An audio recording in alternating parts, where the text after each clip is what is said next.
The second game on Saturday is the Ravens and the Browns. Baltimore trying to continue their march to the playoffs and maybe win the AFC North. Browns trying to put themselves back in playoff contention and see how they do in the first home game for Deshaun Watson. Big injury in this game is Lamar Jackson. He is not going to play, dealing with the knee injury, and Tyler Huntley has cleared the concussion protocol. He is going to play. So, Dave, are we going to get a good game from Tyler Huntley, and what does that mean for Mark Andrews? I don't think it's going to be a great game. It might be an okay game. It might get you around 16 fantasy points, which you'll gladly take if you were going to start Mike White in Week 15. He's in that conversation of quarterbacks that you can pick up off the waiver wire and immediately start if you're desperate. And he does have some upside because he runs with the ball. You asked about Mark Andrews. Man, he's been rough lately. And the matchup isn't exactly a total nightmare for him, but I'm just worried about the quality of targets that he gets from Huntley. He had 5 targets from him last week. It was actually a 41% target share. It was great. Only 1 pass was on the money. The rest were way off. I do think, though, full game with Huntley, what we saw last year, it's worth buying back into a little bit with the hope that this is the game to get him going. You get the squeaky wheel treatment because the offense coordinator talking about it a little bit. So, Adam, are you a little bit more optimistic on Mark Andrews than Davis?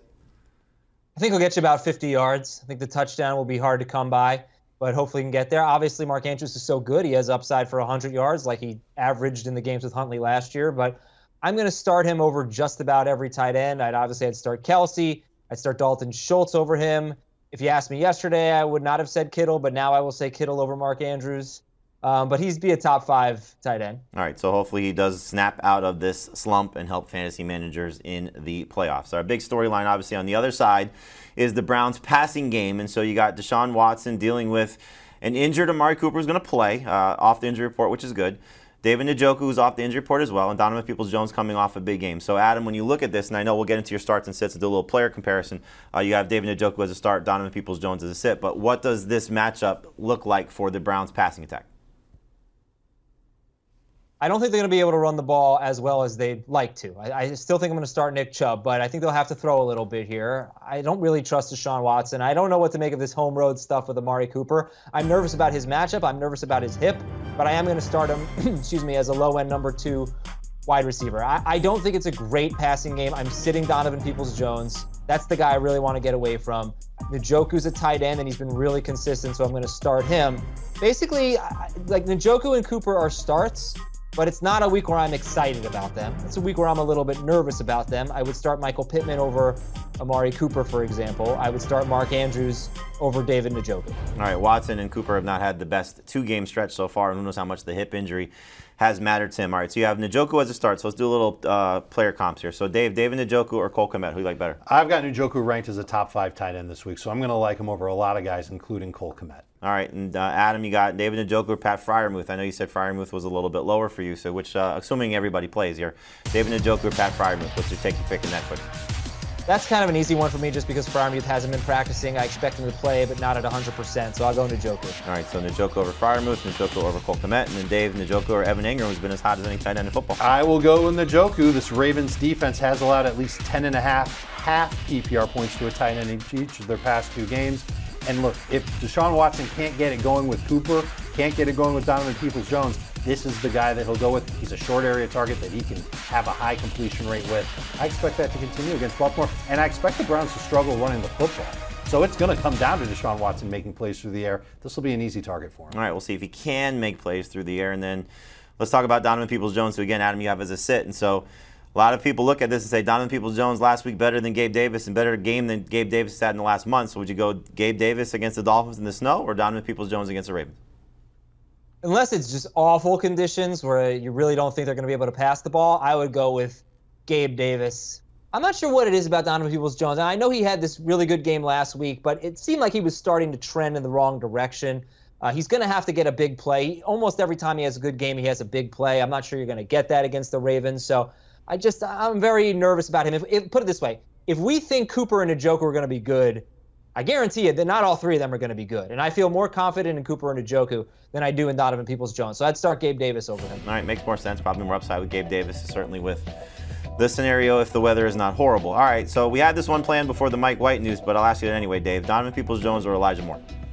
I will go with Donovan Peoples-Jones. especially now that Elijah Moore. It's got everything to do with the Jets quarterback situation. All right, so hopefully we get that scenario. If you had to pick up Elijah Moore maybe to replace Donovan Peoples-Jones, now you pivot back to DPJ. And then Adam, another one here with a guy coming off a strong stretch of games. Donovan Peoples-Jones or DJ Chark? Who do you like better this week? I'm going to take Peoples-Jones here. This couldn't be a worse matchup for DJ Chark, a team that really hardly ever gets beat deep, has great outside cornerbacks.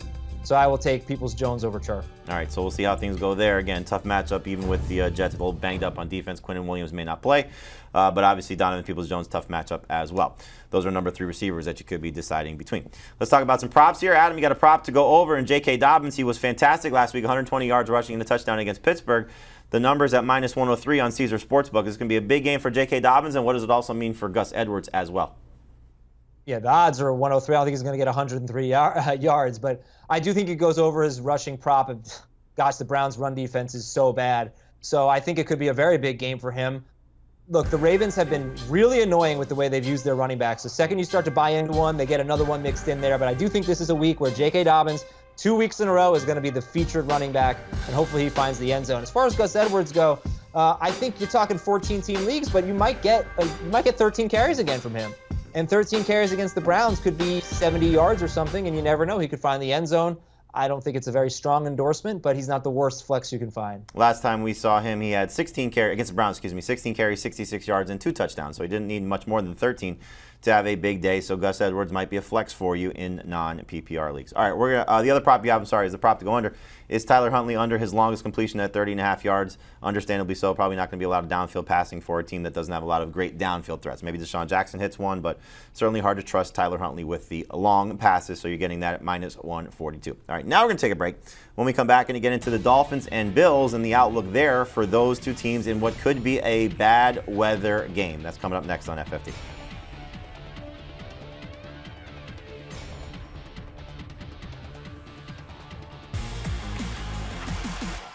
Welcome back to Fantasy Football Today, presented by Capital One. Final game we're looking at for Saturday is the Dolphins and the Bills, and might be a lot of snow in that one. The weather's certainly a big storyline to monitor, as these two teams in a rematch from Week 3 where the Dolphins upset the Bills at the time. We didn't know the Dolphins would have as good a record as they have now, 8-5, but coming in on a 2-game losing streak against a Bills team that is starting to catch fire once again. Let's talk about a couple of injury situations here.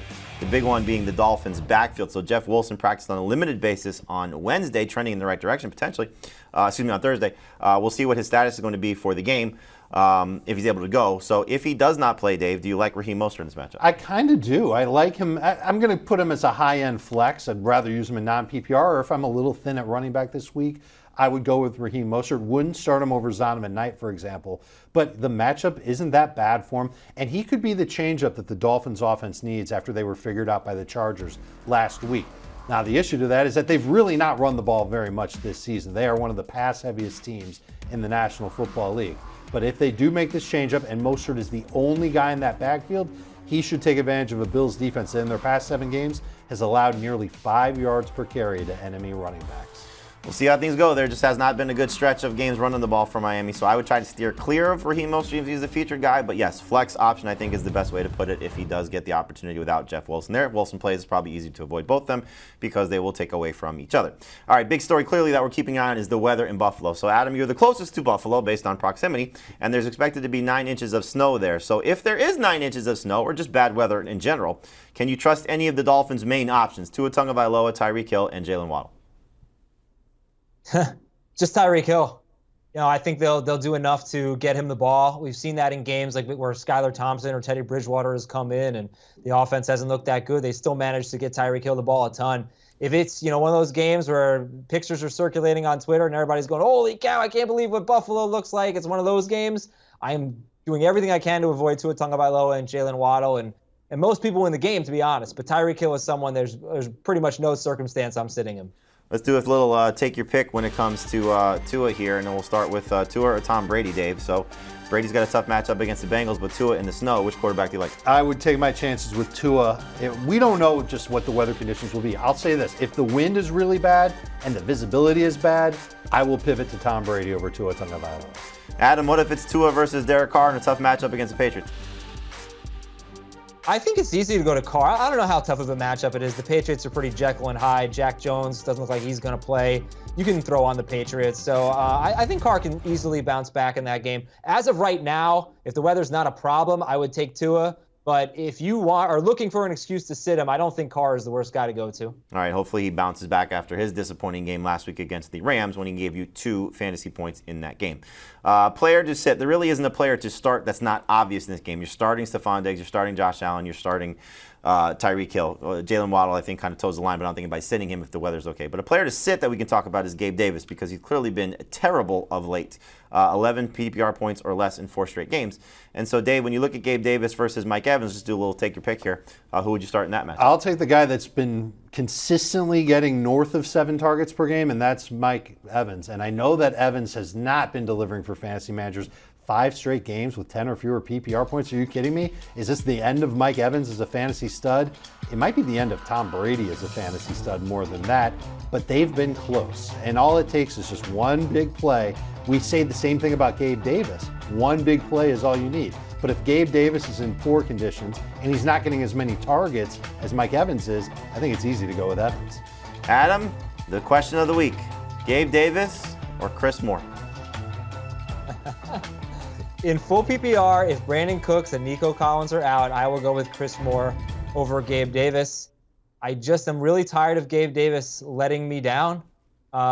It's been bad since the Josh Allen elbow injury, and I can't say I know how much that's affecting him, but he hasn't really taken the top off of the defense much since that elbow injury, so I think it's probably a little bit of a factor. But, it's just possible that we completely overrated Gabe Davis, and, Chris Moore is a surefire thing. What can I tell you? In full PPR, I would go with Chris Moore. I just think the catches are so low for Gabe Davis, so I don't want to sit there and have to rely on him making a big play. That's true. And if you listen to our podcast, Adam is sitting Josh Allen as well, so that's why he's probably fading Gabe Davis. I'm kidding.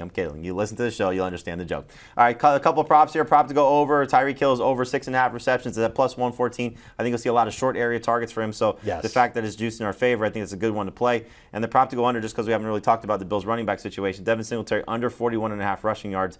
This seems like a number that he's going to struggle to get to based on how much James Cook has played. And so, Dave, when you look at the two running backs for the Bills, anybody that you like? Do you remember how Devin Singletary was used in Week 3 he was against the amazing pass catcher in that game. And does he need to be that again this week? Probably so. Well, it doesn't have to be him. What does James Cook do? He's a great pass catcher out of the backfield. Nyheim Hines can too. The Bills have 3 running backs that they could use in that role. Bottom line is that you can't count on Singletary to have a lot of rushing yards, so I like that player prop a lot. And his playing time, he's basically playing right around 50% of the snaps each of the past 2 games. I would expect that to continue here.